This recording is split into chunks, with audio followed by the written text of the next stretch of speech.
নমস্কার, আবার চলে এলাম একটা নতুন রেসিপি নিয়ে। রান্নাবান্নায় তোমাদের সকলকে স্বাগত। আজকের রেসিপি ভেজিটেবল চপ। এর জন্য আমি নিয়েছি একটা বিট, একটা গাজর মিডিয়াম সাইজের, দুটো মিডিয়াম সাইজের আলু, এক বাটি নারকেল কুচোনো। নারকেলটাকে খুব মিহি করে কুচিয়েছি আমি এখানে, দেখে কতটা বুঝতে পারছো জানি না, তবে এটা মিহি করে কোচানো। আর এক বাটি বাদাম। এর সাথে আমরা নিয়েছি এখানে 2 চামচ ধনে, গোটা ধনে, এবং জিরে 1.5 চামচ।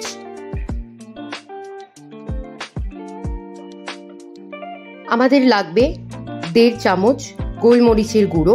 গোলমরিচের গুঁড়োটা বাড়িতে করতে পারলে খুব ভালো। বিস্কিটের গুঁড়ো প্রায় 1 থেকে 1.5 কাপ। আমি এখানে 10-12টা মতো ভেজিটেবল চপ বানাচ্ছি, সেই আন্দাজে আমি ইনগ্রিডিয়েন্টসগুলো বলছি। আমচুর পাউডার লাগবে এখানে 1.5 চামচ, নুন স্বাদ মতন।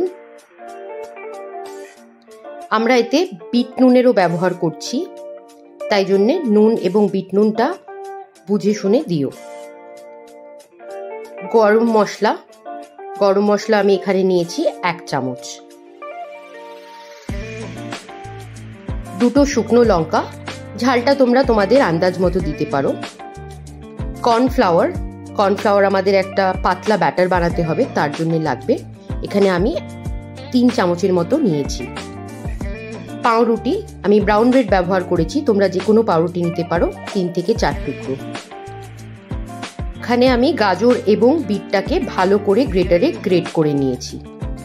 যতটা ভালো গ্রেট হবে তত কিন্তু সুস্বাদু হবে। এবার বাদামগুলোকে সবার প্রথমে শুকনো কড়াইয়ে গরম করে আমি নেড়ে নিচ্ছি, একটু ভাজা ভাজা যাতে হয়ে যায় ব্যাপারটা।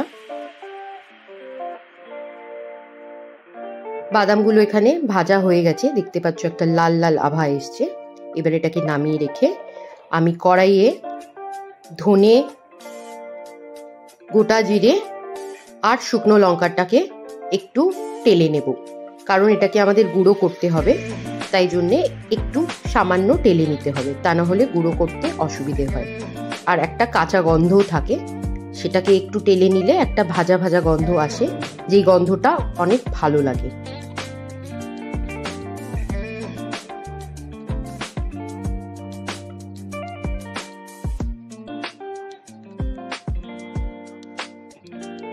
তারপর ওটাকে আমি হামনদিস্তায় গুঁড়ো করে নিয়েছি, আর বাদামগুলোকে খোসা ছাড়িয়ে অর্ধেক করে নিয়েছি। হামনদিস্তায় গুঁড়ো করলে ব্যাপারটা একদম মিহি হয় না, আর আমাদের সেই রকমই লাগবে। এবার সব কিছুকে একসাথে আমরা মাখবো। এখানে আলুটাকে আমি সেদ্ধ করে খোসা ছাড়িয়ে নিয়েছিলাম, সেটা আর আলাদা করে দেখালাম না তোমাদের। এবার বাকি সব ইনগ্রিডিয়েন্টসগুলো যেগুলো আছে আমরা সেগুলোকে দিয়ে একসাথে মাখবো।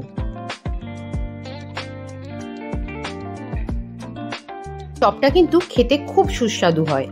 ভেজিটেবল চপ তোমরা জানোই খেতে বেশ ভালো লাগে। একদম বাড়িতে হঠাৎ করে কেউ চলে এলে খুব সহজে এটা বানানো যায়। বাড়িতে যদি বিট গাজর অ্যাভেলেবল থাকে, বাকি জিনিসগুলো এমনিতেই অ্যাভেলেবল থাকে সবার বাড়িতে, তাহলে চটপট এটা কিন্তু তৈরি করে তোমরা খাওয়াতে পারো। আমার সেদিন বাড়িতে হঠাৎ লোক এসে গেছে এবং বাইরে থেকে কিছু আনানোর জন্য কাউকে পাইনি, তাই জন্যে ভাবলাম যে একটু ভেজিটেবল চপটা করে নিই। তাদের সাথে গল্প করতে করতেই কিন্তু এটা খুব সহজে আমি বানিয়ে ফেললাম। তোমাদেরও দেখে তাই মনে হচ্ছে না যে খুব সহজেই এটা বানিয়ে ফেলা যায়? কমেন্টে আমাকে জানিও কিন্তু যে তোমাদের কিরকম লাগলো রেসিপিটা, এবং বানিয়ে খেয়ে জানিও যে বাড়ির লোকরা কি ফিডব্যাক দিল। চ্যানেলটাতে যদি নতুন হয়ে থাকো তাহলে সাবস্ক্রাইব করে নাও। এরকম নতুন নতুন রেসিপি নিয়ে প্রত্যেক সপ্তাহে হাজির হই তোমাদের সামনে। আর হ্যাঁ, বেল আইকনটা কিন্তু প্রেস করতে ভুলো না, তাহলে নতুন কোনো ভিডিও বেরোলে তোমরা সবার প্রথমে নোটিফিকেশন পাবে এবং দেখে নিতে পারবে রেসিপিটা। এবার চলো দেখি এটা মাখার পরে কেমন হলো। দেখতে পাচ্ছ একদম বেশ একটা আঁটো আঁটো ভাব এসছে। এটা কিন্তু এরকমই হতে হবে, নরম হলে কিন্তু হবে না। যদি মনে হয় খুব নরম হয়েছে তাহলে অল্প একটু কর্নফ্লাওয়ার এটার সাথে মাখিয়ে নিতে পারো। এবার এটাকে আমরা শেপ দেব। তোমরা যে যেরকম শেপের ভেজিটেবল চপ খেতে ভালোবাসো সেই হিসেবে তোমরা শেপটাকে বানিয়ে নিতে পারো। আমি এখানে লম্বা এবং গোল দু রকমেরই বানিয়েছি। তোমরা এটা তোমাদের ইচ্ছে মতো শেপ দিতে পারো। দেখো, এটা আমি একটা লম্বা বানিয়েছি।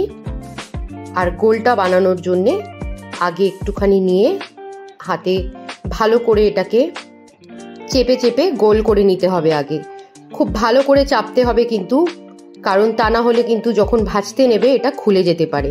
তাই যতটা সম্ভব চেপে চেপে এটাকে শেপটা দেবে।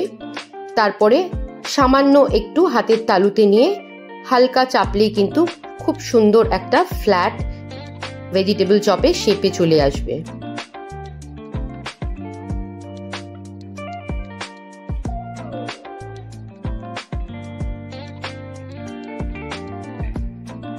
দেখো, এখানে আমার অলরেডি 4টে বানানো হয়ে গেছে। 2টো গোল বানিয়েছি, 2টো লম্বা শেপের বানিয়েছি। এরকম করে আমি বাকিগুলোকেও সবকটাকে করে নিচ্ছি।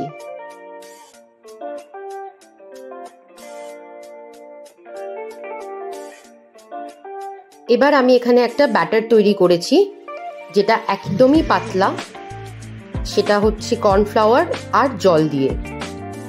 এবার কড়াইটাকে গরম করে, এখানে তেল অনেকটাই লাগবে, প্রায় 250 গ্রামের মতো তেল আমি ব্যবহার করেছি, কারণ একদম ডোবা তেলে ভাজতে হবে চপগুলোকে, তাই জন্য তেলটা কিন্তু অনেকটাই দিতে হবে। এই তেলটা তোমরা পরেও অন্য রান্নায় ব্যবহার করে নিতে পারো, তাই জন্য কোনো অসুবিধে নেই। আমি তো সবসময় লুচি ভাজার তেল বা এরকম কোনো কিছু ভাজার তেল পরের দিন রান্নার জন্যে বা নেক্সট যতদিন না শেষ হচ্ছে রান্নার জন্য ব্যবহার করে নিই। তোমরাও কিন্তু সেটা করতে পারো।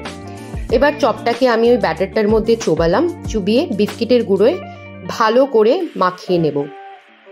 খেয়াল রাখতে হবে যে সাইডগুলো যেন খুব ভালো করে বিস্কিটের গুঁড়োটা মাখানো হয়, কারণ অনেক সময় সাইডের দিকগুলো কিন্তু বিস্কিটের গুঁড়ো ঠিক করে মাখানো হয় না।